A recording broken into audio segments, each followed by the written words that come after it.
नाज़रीन, पाकिस्तान जो है वो एक सिस्टम के तहत चलता है।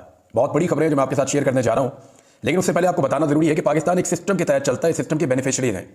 इसके अंदर एक बहुत बड़ी एलीट है, इसके अंदर एस्टेब्लिशमेंट है जो सारी चीज़ों को तय करती है और अपने मुताबिक चीज़ों को मोड़ती है, अपने मुताबिक चीज़ों को चलाती है। ये सिस्टम आज तक नहीं हारा। कई लोगों ने इस सिस्टम को चैलेंज करने की कोशिश की, लेकिन जितने लोगों ने भी इस सिस्टम के साथ सर टकराया उनका सर फूट गया। जितने लोग भी इस सिस्टम के सामने आकर खड़े हुए वो कुचले गए। सिस्टम बहुत ताकतवर है, लेकिन पहली मर्तबा एक शख्स इस सिस्टम से टकराया और उसने सिस्टम की बुनियादें हिलाकर रख दी हैं। आज सिस्टम को पहली मर्तबा बहुत बड़ी शिकस्त हुई है। ये क्या शिकस्त है मैं आपके साथ शेयर करता हूं फैक्ट्स के साथ। यानी ये पाकिस्तान दो टुकड़े हो गया, लेकिन ये सिस्टम नहीं हारा। पाकिस्तान का आम आदमी बार बार हारा, ये सिस्टम नहीं हारा। पाकिस्तान का मजदूर हार गया, किसान हार गया, सियासतदान हार गया, जितने मुहब्बे वतन पाकिस्तानी हैं जिन्होंने कभी आवाज उठाई वो सारे हार गए, लेकिन सिस्टम नहीं हारा। पहली मर्तबा सिस्टम को शिकस्त हो रही है, और ये कैसे हो रही है मैं आपको बताता हूं।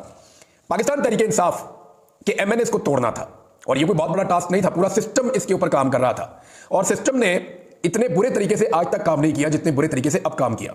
बीवियां उठा ली, बेटियां उठा ली, जो है वो माओ बहनों की इज्जत नहीं की, चादर और चार दीवारी का तकद्दुस पामाल कर दिया, फैक्ट्रियां बंद कर दी, घर बंद कर दिए, मुलाजमीन उठाकर ले गए, बंदे उठाकर ले गए, जबरदस्ती लोगों को अगवा किया गया, उन्हें हफ्ज़े बेजा में रखा गया, लोगों पे बदतरीन टॉर्चर किया गया, लोगों की फैमिलीज पर टॉर्चर किया गया, बच्चों को ज़हनी और जिस्मानी अजियत पहुंचाई गई। सिस्टम इस लेवल तक कभी नहीं गया था। और जिन लोगों के खिलाफ यह किया गया वो भी कोई कमजोर लोग नहीं थे, वो अवाम के मुंतखब नुमाइंदे थे। इससे पहले कभी ऐसा नहीं होता था, मुंतखब नुमाइंदे यूं करके काबू आ जाते थे। यानी एक टेलीफोन कॉल की मार होता है एक एमएनए या एक मिनिस्टर, ये बेचारे तो भेड़ बकरियों की तरह कभी इधर से भगाओ उधर भाग जाते हैं, उधर से करो उधर भाग जाते हैं, तो जिधर आप बिठाएं अच्छे बच्चों की तरह बैठ भी जाते हैं। लेकिन पहली मर्तबा ऐसा हुआ कि एमएनएस काबू नहीं आ रहे थे। और एमएनएस चाहिए कितने थे? टोटल 10-12 एमएनएस चाहिए थे, और 10-12 एमएनएस तो हो जाने चाहिए थे। लेकिन सेनेटर में और एमएनए में एक फर्क होता है, वो मैं आपको जरा बता देता हूं। हुकूमत के पास 6 से 7 सेनेटर कम थे, हुकूमत के पास 10 से 12 एमएनएस कम थे। मैं जरा थोड़ा सा फ्लेक्सिबल कर रहा हूं, एग्जैक्ट नंबर मुझे पता है, लेकिन थोड़ा सा मार्जिन में रख रहा हूं। तो सेनेटर्स का मामला यह है कि वो इलेक्शन लड़कर नहीं आते, ये मैं आपको क्लियर बता दूं। सेनेटर जो है वो जाती ताल्लुकात की बुनियाद पे, सियासी लीडरशिप के साथ ताल्लुकात की बुनियाद पे, या एस्टेब्लिशमेंट और सिस्टम के अंदर उनकी एक अच्छी बातचीत होती है, उस बुनियाद पे सेनेटर जो है वो अवामी वोट के बगैर, जो अवामी मुंतखब नुमाइंदे हैं उनके साथ गेम करके वो सेनेट में आ जाते हैं। उन्हें पब्लिक के पास नहीं जाना पड़ता। सेनेटर को जाके घर घर दरवाजे दरवाजे पे गली गली मोहल्ले मोहल्ले वोट नहीं मांगना पड़ता। सेनेटर जो है वो लोगों के वोट का मोहताज नहीं होता। तो इसलिए सेनेटर इस बात को इतना समझते नहीं है, और उनको खरीदना उतना मुश्किल नहीं होता। अगर आप एक बड़ी अमाउंट लेकर बैठ जाए, जैसे कि 100 करोड़ की आजकल बात हो रही है, तो सेनेटर खरीदे जा सकते हैं। पाकिस्तान तहरीक इंसाफ के 2 से 3 सेनेटर्स कंप्रोमाइज हुए, जिनमें खातून सेनेटर भी हैं, एक खैबर पख्तूनख्वा से हैं, और एक और सेनेटर का भी नाम आ रहा है, गालिबन वो भी खैबर पख्तूनख्वा से हैं। तो 3 सेनेटर्स कंप्रोमाइज हुए, और उन तीनों को यकीन है कि शायद दोबारा उन्हें पाकिस्तान तहरीक इंसाफ सेनेट में इलेक्शन लड़ने के लिए टिकट ना दे। हो सकता है वो दोबारा सेनेटर ना बने, तो क्यों ना वो अपनी जिंदगी बना ले 100 करोड़ से, लेकिन वो भी बहुत मुश्किल है। वो इसलिए मुश्किल है कि लोग जीना हराम कर देंगे। ये पाकिस्तान में रहे, पाकिस्तान के बाहर दुनिया में कहीं पे भी रहे, हर तरफ पाकिस्तानी मौजूद है, और पाकिस्तानी आकर इनको बताएंगे कि आप लोगों ने गद्दारी की, आप लोगों ने आइन के ऊपर हमला किया, और आप लोगों ने पैसे की खातिर अपने ईमान को बेचा है। फजल रहमान साहब के साथ ये हुआ, बाकी जमातों में सेनेटर तोड़ने की, जोर लगाने की कोशिश की जा रही है। लेकिन एमएनए ने क्योंकि जाना होता है पब्लिक के पास, उन्हें यह पता चल गया जी पहले तो हमें एस्टेब्लिशमेंट इलेक्शन जितवा देती थी, पहले तो एक टेलीफोन कॉल आती थी, हमें इलेक्शन जितवा दिया जाता था। अब वो वाली मौजें नहीं है। सारे के सारे एमएनए जो जीत कर आए हुए हैं हुकूमती जमातों के, वो सूली पे टंगे हुए हैं। करोड़ों रुपया लगा के उन्होंने इलेक्शन लड़ा और इलेक्शन हार गए सारे। को 15-20 इलेक्शन वो जीते हुए हैं, बाकी सारे हारे हुए हैं। अब जो इलेक्शन पीएमएलएन के, पीपल्स पार्टी के, एमकेएम के लोग हारे हैं, वो उनको जाली फॉर्म 47 दिए गए कि जनाब ये जाएं आप मेंबर असेंबली हैं। मामला यह है कि वो भी ये जानते हैं कि बार बार हमें फॉर्म 47 नहीं मिलना, हमने जाना पब्लिक के पास ही है, तो बेड़ा गर्क हो जाएगा। तो जो फॉर्म 45 के मुताबिक एमएनए बनकर पहुंच गए कौमी असेंबली में, उन्होंने तो पैसा भी नहीं लगाया। पीटीआई के लोग ना कंपेन की ना पैसा लगाया, सिर्फ ये बताया कि मैं इमरान खान का उम्मीदवार हूं। लोगों ने इतने ठप्पे मारे, इतने ठप्पे मारे, और अजीब अजीब निशानों पे मारे, लोगों ने जिता दिया। अब एमएनएस नहीं टूट रहे, एमएनएस नहीं टूट रहे, एमएनएस पूरे नहीं हो रहे। बड़ी कोशिश की है, सरतोड़ कोशिशें की है, 4, 5, 6 से आगे फिगर जाता ही नहीं है। बड़ी कोशिश की है, इदारों ने कोशिश करके देख ली, जो हसास इदारों ने कोशिशें करके देख ली, हुकूमत ने पूरी कोशिश कर ली, वुज़रा ने कोशिश कर ली, पैसों के बैग फिरा दिए, सारा कुछ करके देख लिया, माने नहीं। उनके घर तक तोड़ दिए, बच्चों और फैमिली को हरासा कर दिया, वो नहीं माने। एक बार शुरू हो गए फिर भी नहीं माने। तो एमएनएस नहीं टूटे, तो फिर एक नया हथकंडा इस्तेमाल किया गया। वो ये किया गया कि इलेक्शन कमीशन ऑफ पाकिस्तान को दोबारा उनकी मीटिंग करवाई गई, और वहां पे इलेक्शन कमीशन ऑफ पाकिस्तान ने फैसला किया कि ये काम करते हैं कि मखसूस नशिस्तें जो ले ली गई थी, जो पाकिस्तान तहरीक इंसाफ का हक है, वो मखसूस नशिस्तें हमने ले ली थी सरकार से सुप्रीम कोर्ट के कहने पर, तो वो वापस सरकार को दे देते हैं मखसूस नशिस्तें, तो इनके एमएनए पूरे हो जाएंगे मखसूस नशिस्तें मिलने पर। ये वाला खेल जो है वो खेलने की कोशिश की गई, और इसका फैसला किया गया। मैंने आपको पिछले व्लॉग में बताया था कि इलेक्शन कमीशन ऑफ पाकिस्तान ने खुद सुप्रीम कोर्ट ऑफ पाकिस्तान को लिखकर जवाब मांगा हुआ है कि जनाब ये हमारे सवाल आते हैं, इनके जवाब आप हमें दे दें। इलेक्शन कमीशन ने खुद दोबारा लिखा था, सुप्रीम कोर्ट का जवाब नहीं आ रहा था। तो ये बेस्ट टाइम था जब सुप्रीम कोर्ट का जवाब आया, जब इलेक्शन कमीशन ने यह फैसला किया कि वो मखसूस नशिस्तें जो पाकिस्तान तहरीक इंसाफ की हैं आज के दिन में दोबारा दे देते हैं PMLN को, पीपल्स पार्टी को, MKM को। जब ये सारी सीटें उनके पास इकट्ठी हो जाएंगी, वो 2/3 अक्सरियत में चले जाएंगे, सेनेट में अपने मारदार कर लिए, कुछ ना कुछ करके गेम बना लेंगे और कौमी असेंबली में भी हमारे नंबर पूरे हो जाएंगे। आईनी तरमीम एक दफा हो गई तो हो गई, और आईनी तरमीम भी वही वाली करने जा रहे हैं जो पहला मुसवदा है, यानी कादी फायदी सजा की एक्सटेंशन, 68 साल तक की उम्र, नई अदालती वो बन जाएगी, आईनी अदालत कायम कर दी जाएगी। जुडिशरी तो सारी हो गई, अजीबोगरीब किस्म की सूरत हो जाएगी। जिस जज को दिल करेगा जिस मर्जी अदालत में ट्रांसफर कर देंगे। जजों की तैनाती के लिए जनाब वो ये करेंगे कि 3 या 5 का पैनल बनाएंगे, इसमें जज उठाओ, सीनियरिटी जो है वो खत्म हो गई। तो जब ये सारे काम करेंगे तो अदलिया पूरी तरह से पॉलिटिसाइज हो जाएगी।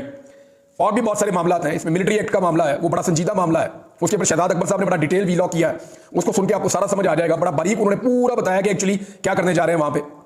कुछ और लोगों ने भी इस पे काम किया, मैंने कल पिछले व्लॉग में आपको बताया भी था। तो अब मामला यह है कि इलेक्शन कमीशन ने वो सीटें देने का फैसला किया, एंड उस वक्त सुप्रीम कोर्ट ऑफ पाकिस्तान ने एक लंबा छक्का मारा और जितनी भी 2 नंबरी पाकिस्तान में हो रही थी वो सारी 2 नंबरी का दरवाजा एक दफा फिर बंद कर दिया है। खबर मैं आपको एक्सप्रेस न्यूज से पढ़ के सुनाता हूं, और खबर यह है कि इलेक्शन कमीशन सुप्रीम कोर्ट के फैसले का पाबंद है। सुप्रीम कोर्ट की मखसूस नशिस्तों के फैसले में दूसरी वजाहत सामने आ गई, लेकिन याद रखिएगा बहुत सारे सहाफी, बहुत सारे सियासतदान वो आपको अब ये कहेंगे कि सुप्रीम कोर्ट कौन होती है वजाहतें पेश कर रही है, सुप्रीम कोर्ट कौन होती है कि ऐन मौके के ऊपर जो है उनका नोट आ जाता है। भाई सुप्रीम कोर्ट ऑफ पाकिस्तान से इलेक्शन कमीशन ने जो सवालात पूछे, सुप्रीम कोर्ट उन सवालात का जवाब दे रही है। अब टाइमिंग तो सुप्रीम कोर्ट तय करेगी ना, जिस वक्त नाइंसाफी हो रही होगी उसी वक्त इंसाफ की फराहमी होगी ना। ऐसा तो नहीं हो सकता कि नाइंसाफी हुई नहीं और इंसाफ की फराहमी हो रही है। तो जो सवालात पूछे उनका जवाब तो आना था। अब इससे पहले कि नाइंसाफी होती, timely supreme court of Pakistan ने इंसाफ फराहम कर दिया। सुप्रीम कोर्ट ऑफ पाकिस्तान ने क्या कहा कि इलेक्शन कमीशन सुप्रीम कोर्ट के फैसले पर अमल दरामद का पाबंद है, और दूसरी वजाहत इलेक्शन कमीशन के मांगने पर जारी की गई है। देखिए मैं फिर कह रहा हूं, खबर में भी लिखा हुआ कि यह वजाहत इलेक्शन कमीशन के मांगने पर जारी की गई है, वैसे जारी नहीं की गई। और 2 सफ़ात पर मुश्तमिल वजाहत है, जिसमें सुप्रीम कोर्ट ने कहा कि इलेक्शन एक्ट में की गई तरमीम के माजी से इतलाक करके सुप्रीम कोर्ट के 12 जुलाई के फैसले को बेअसर नहीं किया जा सकता। इन्होंने दाव यह खेला था कि इन्होंने इलेक्शन एक्ट के अंदर एक तरमीम कर दी थी, आईन में तरमीम नहीं की थी। सुप्रीम कोर्ट ने जो फैसला दिया था 12 जुलाई को वो आईन की तशरीह में दिया था, लेकिन इन्होंने कानून में तरमीम करके कोशिश कर रहे हैं कि कुछ भी करके कानून में तरमीम करके उस फैसले को बेअसर कर दें। तो सुप्रीम कोर्ट ऑफ पाकिस्तान ने कहा कि यह फैसला बेअसर नहीं हो सकता। अब ये उनकी वजाहत आ गई है। तो इस वजाहत के बाद सिचुएशन ये है कि एक तो इमरान खान जेल में बंद, उससे कोई मिल भी नहीं सकता, इसके बावजूद उसके बंदे नहीं टूटे। इसका मतलब क्या है, पहले एस्टेब्लिशमेंट की तरफ लोग देखते थे हमें इलेक्शन जिताएंगे, लेकिन अब लोग इमरान खान की तरफ देखते हैं हमें इलेक्शन जिताएगा। लोगों को समझ आ गई है कि आज की जो एस्टेब्लिशमेंट है वो पाकिस्तान की आवाम और पाकिस्तान का आम वोटर है जो इमरान खान के साथ खड़ा है, लिहाजा इमरान खान को हम छोड़ नहीं सकते, वो लोग खड़े हुए इमरान खान साहब के साथ।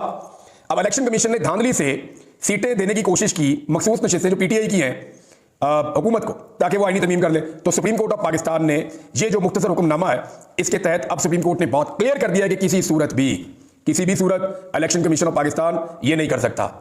इसके बाद इरफान सिद्दीकी साहब निकले बाहर, कल जब निकले थे तो उन्होंने कहा 18 तारीख को कलम पेश कर देंगे आईनी तरमीम, और आईनी तरमीम हो भी जाएगी। दिखाई तो वैसे ही दे रहा था, लेकिन आज सहाफी सवाल करते रहे और वो जवाब दिए बगैर चले गए। वो काफी ज्यादा मायूस थे सुप्रीम कोर्ट ऑफ पाकिस्तान से। जो सवालात पूछे इलेक्शन कमीशन ने, जब उनका जवाब उन्होंने दिया तो वो काफी ज्यादा मायूस थे। अब यहां साबित होता है कि जेल में बैठा हुआ आदमी जीत गया।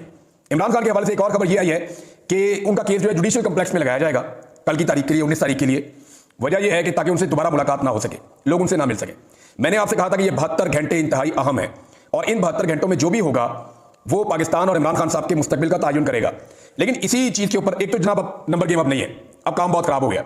जो पार्लियामेंट हाउस है उसके आसपास ऐसा कर्फ्यू लगाया गया है, डी चौक में इतनी पुलिस, पूरे पाकिस्तान के अंदर जो है वो इस वक्त पाकिस्तान तहरीक इंसाफ के कारकुन एहतजाज कर रहे हैं, खुलकर एहतजाज कर रहे हैं। बहुत सारी जगहों पे कारकुन निकले हैं, जबरदस्त किस्म का उनका एहतजाज चल रहा है जुमे के बाद से, और उसके ऊपर टॉर्चर भी हो रहा है, लोगों की गिरफ्तारियां भी हो रही हैं। पुलिस ने दोबारा सैकड़ों कारकुनों को गिरफ्तार कर लिया है। पाकिस्तान तहरीक इंसाफ ने जितनी मार खा के दिखाई है ना, इतनी मार पाकिस्तान पीपल्स पार्टी ने, PMLN ने कभी सोची भी नहीं होगी कि PTI इतनी मजबूत जमात के तौर पर खड़ी हो जाएगी। एक्चुअली ये जमात इतनी मजबूत नहीं होती, पब्लिक फैसला कर चुकी है कि इस आदमी के साथ ज्यादती हो रही है, हमने इस आदमी का साथ देना है, और सिचुएशन आपके सामने क्लियर होती चली जा रही है। अब मैं आपको एक चीज और दिखाता हूं नाज़रीन, ये जो बच्चों वाला मामला, इस पे मैं आता हूं, लेकिन मैं अभी भी फिर आपको जाते जाते ये बता रहा हूं कि इमरान खान ने शिकस्त दी है सिस्टम को, लेकिन फिर भी सिस्टम हार नहीं मान रहा, वो पूरी कोशिश कर रहा है। अभी भी बंदे तोड़ने का सिलसिला जारी है, पैसों को बढ़ाया जा रहा है और बढ़ाया जा रहा है और बढ़ाया जा रहा है, लालच दी जा रही है, दबाव डाला जा रहा है। ये हुकूमत आखिरी दिन तक पूरी कोशिश करेगी कि कुछ ना कुछ करके आईनी तरमीम करके रास्ता बना ले। अब मैं आपको एक और चीज़ बताता हूं कि जो स्टूडेंट्स का एहतजाज जारी है, वो एहतजाज कर रहे हैं, और उनके ऊपर जो टॉर्चर हुआ अब तो वो उसके खिलाफ निकला है, इन्हें मारते क्यों हमें। जो बच्चे लाहौर में गिरफ्तार किए गए उन तमाम की जमानतें हो गई हैं, अल्हम्दुलिल्लाह तमाम बच्चे रिहा हो गए हैं, लेकिन इस हुकूमत ने फस्तायत का एक रिकॉर्ड कायम कर दिया कि टीनेजर्स को पकड़ के लॉकअप्स में और थानों में बंद कर दिया है। उनके माँ बाप बेचारे सारी सारी रात, वो पढ़ने वाले बच्चे हैं, वो एहतजाज कर रहे थे। ये उनका मौक़िफ़ ठीक है या गलत है एक अलग बात है। हुकूमत को चाहिए था कि उनको अपने बच्चों की तरह डील करते। हुकूमत ने उनके ऊपर चढ़ाई कर दी जैसे हसीना वाजिद ने की थी, तो ये बड़ा अनफॉर्चुनेट है। अब इसके अंदर हुकूमत एक प्रोपेगेंडा कर रही है कि एक्चुअली ये बच्चों का एहतजाज नहीं था, इसको इंस्टिगेट किया गया है, इसको डिज़ाइन किया गया है, और वो ये कह रहे हैं जनाब कि ये जो डिज़ाइन किया है ना, ये करने वाले चंद लोग हैं, उसमें मेरा नाम भी शामिल कर दिया। अब ये कोई ऐसे बेशर्म लोग हैं, मेरे मुंह से कोई अजीब बात निकल जाएगी तो मैं आपको डायरेक्टली बताता हूं कि इन्होंने किया क्या। तरीका वारदात आप इनका देखें और आप इनकी हरकतें चेक करेंगे। जो इन्फॉर्मेशन मिनिस्टर है पंजाब की, वो जाली स्क्रीनशॉट बना बना के सोशल मीडिया पे डाल रही है। इस वक्त पाकिस्तान में जाली खबरें फैलाने और जाली प्रोपेगेंडा करने का जो सबसे बड़ा ठेका है, वो इन्फॉर्मेशन मिनिस्टर पंजाब के पास है। आप सिर्फ इसके ट्विटर के ऊपर निकाल के देख लेंगे ना, तो इस पर पर्चा देके आप ये 10 साल बाद नहीं आ सकते। जिस किस्म के गलत काम इन्होंने किए हैं, हर 2 मिनट के बाद इनका कोई ना कोई उल्टा प्रोपेगेंडा हमारे सामने आ जाता है। अब मैं आपको मिसाल के तौर पे ये एक स्क्रीनशॉट दिखाता हूं। ये नून लीग का अपना एक ऑफिशियल अकाउंट है जनाब, इसको मिलियंस के अंदर इसके फॉलोअर्स हैं। वो ये कहता है कि अमेरिका में और बरतानिया में और सवात में बैठकर जो तलबा हैं पंजाब के, उनको जनाब अनारकी के लिए और हालात खराब करने के लिए उकसा रहे हैं कुछ लोग, और ये जो लोग हैं ये पाकिस्तान के असल दुश्मन हैं। अच्छा, इसमें जी शहबाज गिल हैं, मुहीत पीरज़ादा हैं, आदिल राजा साहब हैं, और इसके बाद जी इमरान रियाज खान। मैं किसी और की बात नहीं करता, मैं अपना आपको पढ़ के सुना देता हूं कि मेरे ऊपर उन्होंने वकूआ क्या डाला है। इन्होंने जनाब मेरी एक ट्वीट इसके अंदर स्क्रीनशॉट पेस्ट किया है, जिस ट्वीट में मैं ये कहता हूं इनके बकौल कि पाकिस्तानियों, मैं पूरे यकीन से कह रहा हूं कि पाकिस्तान में अगले 72 घंटों में तलबा जो कुछ करेंगे वो हम सबके और खुसूसन इमरान खान के मुस्तकबिल का तायुन कर देगा। तलबा का लफ्ज़ याद रखिएगा। मैंने ये ट्वीट, मेरे ख्याल में तलबा का एहतजाज तो खत्म भी हो गया था जब मैंने ये ट्वीट किए। अब जरा आप देखें कि मैंने जो ट्वीट किया था वो मैंने कल किया था रात को लेट नाइट, और मेरा जो ट्वीट है जब आप वो देखेंगे तो आपको आइडिया हो जाएगा कि कितने बड़े ये फ्रॉडिये हैं। मैंने ट्वीट किया था, पाकिस्तानियों, मैं पूरे यकीन से कह रहा हूं कि अगले 72 घंटों में जो भी होगा वो हम सबके और खुसूसन इमरान खान के मुस्तकबिल का तायुन कर देगा। तलबा का तो मैंने नाम ही नहीं लिया इसमें। ये ऐसे फ्रॉडिये, बेशर्म और बेगैरत लोग हैं कि इन्होंने जनाब अली वहां से उठाकर उसके अंदर लफ्ज़ तलबा का इजाफा करके और उसके अंदर जो है वो तरमीम करके और एक नया स्क्रीनशॉट बना के बेशर्मों ने वो अपने मेन अकाउंट से लगा रहे हैं। मैंने आपको कहा था ना कि नून लीग ये साजिश करती है। कैलेबरी फॉन्ट भी इन्होंने यही काम किया था, दोनों भी की थी।